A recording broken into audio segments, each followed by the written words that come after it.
و با گذشت یک هفته از قتل قابل جان بحث و تحلیل ها درباره سبب های جنایت و چگونه رخ دادن آن همچنان ادامه دارد. این زمان این سوال مطرح است که چرا پرونده نورس روز که علامت های بیگانه ستیزی و عداوت ملی در رفتار او واضح دیده می شود فقط با گمان قتل بررسی خواهد شد. همکارم خیرامان بقازاده با ولنتینا چوپیک حامی حقوق مهاجران در این باره صحبتی داشت و اول از او همین سوال را پرسید.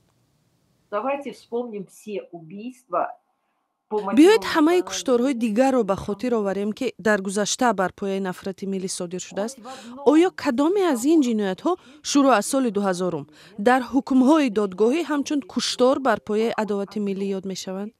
یک تا حداقل یک تا وجود دارد. یک بار هم نبود.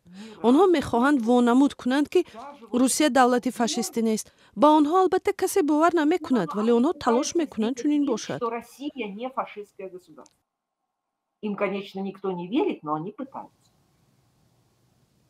و سوال دیگری همکارم از ولنتینا چوپیک این بود که اگر پرونده را با اتهام عداوت ملی و مذهبی هم باز میکردند چی میشد؟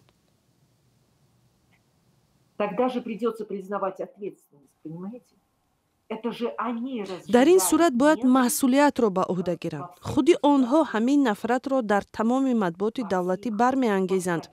همیشه به طور پیگیرانه این کار را میکنند. یعنی چی شما انتظار دارید که آنها میخیزند و میگویند که این ما هستیم که به برانگیختن نفرت ملی دست میزنیم؟ میگویند که ببینید روسیه یک دولت فاشیستی است، مبادا شبهه نکنید.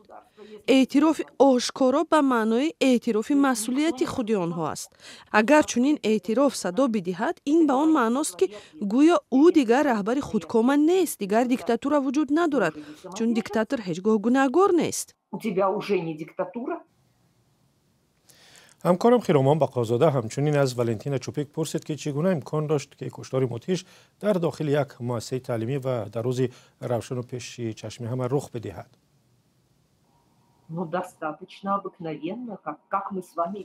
خیلی عادی. ما و شما دیدیم که چگونه روی داد.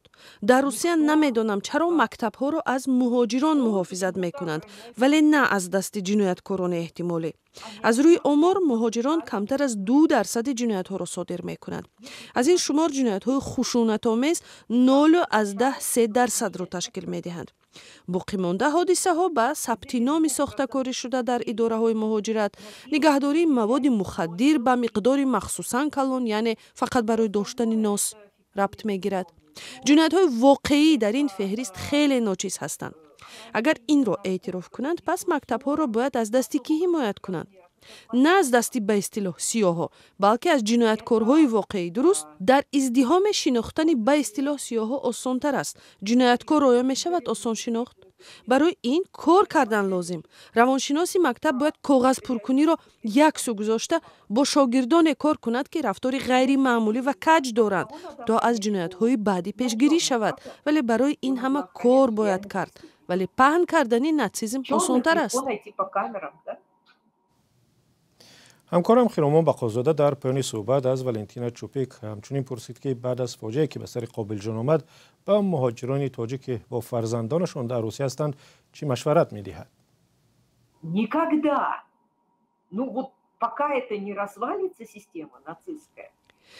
مشورت من این است که به هیچ صورت کودکان را به روسیه نبرند. هیچگاه. تا زمانی که این سیستم حکومتی ناتسیستی پاش نخورد کودکان را نباید به روسیه برد. کودکان نباید از خردسالی، تحقیر، نابرابری، فریب، پستی و استعمار را تحمل کنند. اگر کودکان از خردسالی در چنین محیط بزرگ شوند آنها به آدمانی بد تبدیل می شوند. اگر شما والدانی با مسئولیت باشید نباید کودکانتان را به روسیه برید. آنهایی که با فرزندانشان در روسیه هستند مشورت این است که زودتر آنها را به وطن برگردانید. در رابطه با ترک روسیه برای گروه‌های دیگر مهاجران حالا می شود گفت که برای کلانسالان شرایط چندان فاجعه بار و طاقت فرسا نیست. بله بسیار چیز ناراحت کننده است ولی سال 2024 وضع کاملا بد بود. سال 2022 از آن هم بدتر بود و از این رو نمی شود گفت که بلافاصله همه فرار کنید. کاری که باید بلافاصله انجام دهید این است که باید از پی جستجوی کشورهای دیگر مناسب برای مهاجرت شد. барои бозгашти худ ба ватан заминасозӣ кунед. ана ин корҳоро бояд кард, вале на осемасарона, балки бо эҳтиёт ва бо андеша, то ки дар ҳолати ногуворе намонед.